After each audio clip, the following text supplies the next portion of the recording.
A ver, ¿qué pasa cuando un soldado muere en acto de servicio? Pero la culpa no es del enemigo, sino de sus propios mandos. Pues esta es la increíble historia de una batalla legal que puso sobre la mesa una pregunta clave. ¿Cuál es el deber real de un Estado para proteger a quienes lo defienden? La versión oficial, la que se dio al principio, era muy simple. El suboficial Pedro F. Díaz Hernández murió a manos de criminales. Fin de la historia. La nación colombiana, según su propia defensa, era una víctima más, como la familia del soldado. Una explicación, pues, directa y sin complicaciones. Pero, claro, para su familia, esta versión oficial no encajaba. Había demasiadas cosas raras en su última misión. Algo olía mal desde el principio. Y fíjate, 14 años después, la justicia acabó dándoles la razón. El Consejo de Estado sentenció que la nación, sí, la nación, era la responsable. Pero ¿cómo se llega a esa conclusión tan sorprendente? ¿Cómo es posible que el Estado acabe siendo condenado por la muerte de uno de sus hombres a manos de otros? Bueno, para entender cómo un tribunal acaba culpando a la propia nación, tenemos que rebobinar un poco. Vamos a empezar por el principio, el incidente y la larguísima batalla legal que vino después. Y ojo, que esto no fue cosa de un día. Desde que todo ocurrió en 2004, la familia de Díaz Hernández se metió en una odisea judicial que duró 14 años. Primero perdieron en los tribunales, pero al final consiguieron una victoria histórica en la instancia más alta. Ahora viene lo interesante, el meollo legal de todo el asunto.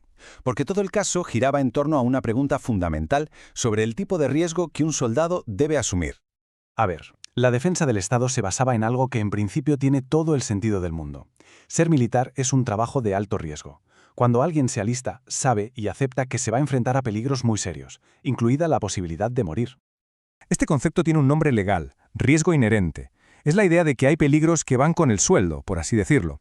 Y por eso normalmente el Estado no es responsable más allá de las indemnizaciones normales cuando un soldado cae en combate. Es, bueno, una consecuencia trágica pero asumida del deber. Pero la familia argumentaba algo muy distinto. Ellos pusieron sobre la mesa el concepto de falla del servicio. Y esto es otra cosa. Esto pasa cuando el propio Estado, por negligencia, por mala planificación, por una chapuza, crea un peligro que va mucho más allá de lo normal. Un riesgo que ningún soldado debería tener que aceptar. La diferencia es brutal. Una cosa es enfrentarte al enemigo, que es un riesgo que un soldado asume, y otra muy distinta es que te pongan en peligro por la negligencia de los tuyos. La gran pregunta para el tribunal era, ¿qué pasó aquí? ¿Fue un riesgo del oficio o un fallo garrafal del sistema? Entonces, ¿cómo se resolvió este dilema? Como vimos al principio, el primer tribunal le dio la razón al Estado y cerró el caso.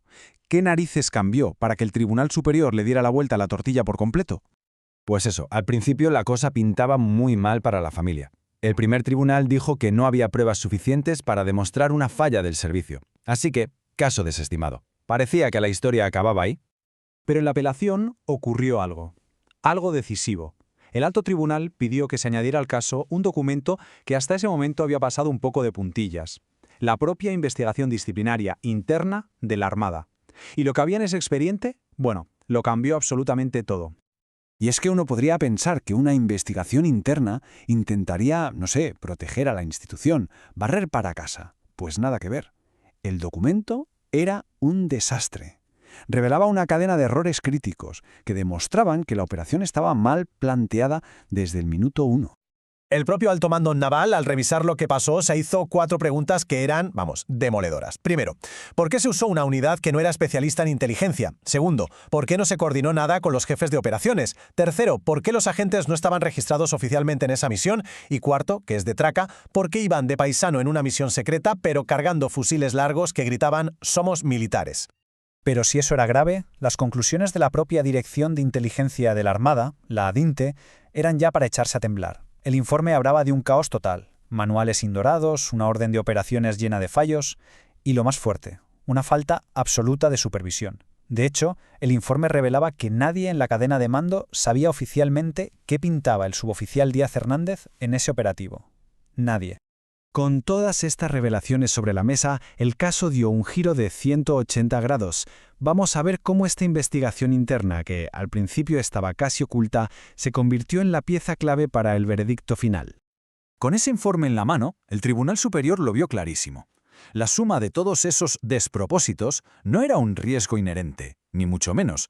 Era un caso de libro de falla del servicio. Los mandos no solo pusieron a sus hombres en peligro, sino que crearon un riesgo totalmente excepcional, innecesario y al final mortal. Y claro, el fallo no se quedó solo en palabras. El tribunal ordenó una compensación por el daño moral, reconociendo el sufrimiento de sus 2 hijos. A cada uno le concedieron el equivalente a 100 salarios mínimos mensuales. Además, estaba el impacto material, el económico. El Estado fue condenado a pagar casi 500 millones de pesos colombianos. ¿Para qué? Pues para compensar todos los ingresos que el suboficial ya no podría generar para mantener a su familia. Era el reconocimiento, con cifras, de la responsabilidad del Estado en su muerte. Al final, este caso nos deja una pregunta bastante profunda, ¿no? Más allá del dinero, nos obliga a pensar en la responsabilidad real que tiene una nación con sus soldados. Porque no se trata solo de enviarlos al peligro, se trata de hacerlo bien, con planificación, con cuidado. Porque cuando eso falla, el enemigo puede estar dentro de tus propias filas.